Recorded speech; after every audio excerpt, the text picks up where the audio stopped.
வணக்கம். முன்னோர்களை வழிபடும் தை அமாவாசை. சூரியனும் சந்திரனும் ஒரே ராசியில் இணைவது அமாவாசை திதியாகும்.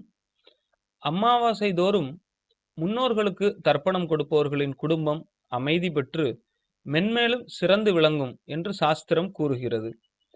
முன்னோர்கள் இறந்த தேதி தெரியாதவர்கள் ஆடி அமாவாசை, தை அமாவாசை, மகாலய அமாவாசை தினங்களில் திதி தர்ப்பணம் கொடுப்பது உகந்தது. மூதாதையர்கள் உயிருடன் வாழ்ந்தபோது அவர்களை சரிவர கவனிக்காததால் அவர்கள் அடையும் துன்பங்கள் யாவும் பாவத்தின் வடிவில் கவனிக்க தவறியவர்களை சேர்வதாக கூறப்படுகிறது. பாவங்களில் பெரிய பாவம் பித்ருக்களின் கர்மாவை நிறைவேற்றாமல் இருப்பதுதான். நம்மை பெற்ற தாய், தந்தை, தாத்தா, பாட்டிகள் தான் பித்ருக்கள் என்று அழைக்கப்படுகின்றனர். பித்ருக்கள் மரணம் அடைந்த பிறகு பித்ருலோகம் சென்றடைகின்றனர்.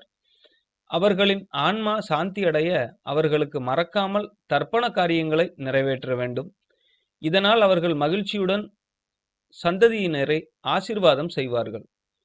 தங்களின் சந்ததியினருக்கு தேவையான பல உதவிகளை செய்வதுடன் அவர்களுக்கு வரும் கெடுதல்களை தடுத்து நிறுத்துவார்கள்.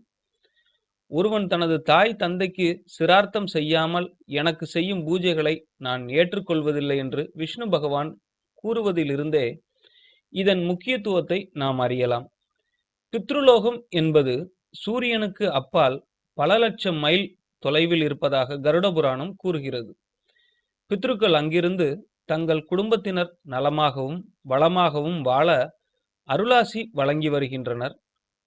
அமாவாசை தினத்தன்று பித்ருக்களுக்கு பசியும் தாகமும் அதிகமாக இருக்கும் என்று சாஸ்திரங்கள் கூறுகின்றன.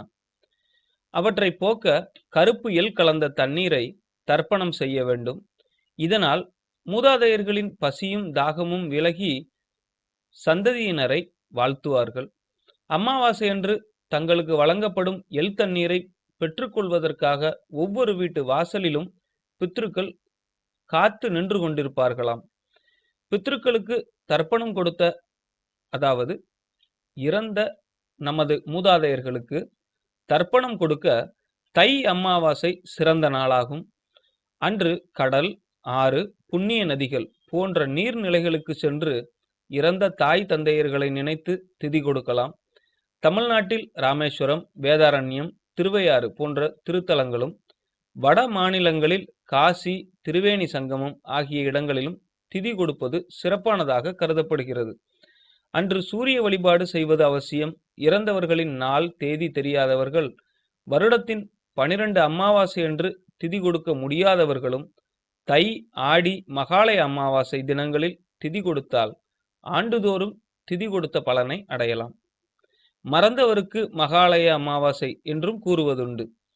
இந்நாளில் தீர்த்த தலங்களுக்கு சென்று எள் தண்ணீர் இறைத்து பித்ருக்களின் தாகத்தை தீர்க்க வேண்டும். இவ்வாறு செய்தால் அவர்கள் செய்த பாவங்கள் நீங்கி அவர்களுக்கு முக்தி பேறு கிடைக்கும். அன்று ஏழை எளியவர்களுக்கு அன்னதானம், துணிதானம் செய்ய வேண்டும். மறைந்த தாய் தந்தை படங்களுக்கு மாலை அணிவித்து அவர்களுக்கு பிடித்தமான உணவுகளை படைத்து வணங்க வேண்டும். அன்று காகம் வடிவில் மூதாதையர்கள் வீட்டுக்கு வருவதாக ஐதீகம். அதனால் காகத்துக்கு உணவளிப்பதும் முக்கியம். வழிபடுவது ஏன்? அன்று காலை ஆறு, கடல் போன்ற நீர்நிலைகளுக்கு சென்று நீராடி தர்ப்பணம் கொடுக்க வேண்டும்.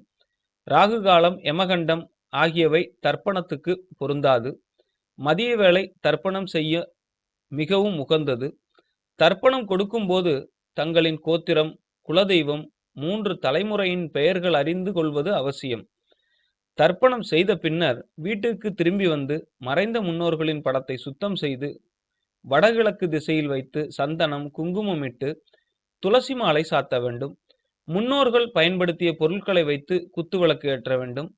முன்னோர்களுக்கு பிடித்தமான இனிப்பு, காரம், பல வகைகள் படைக்க வேண்டும்.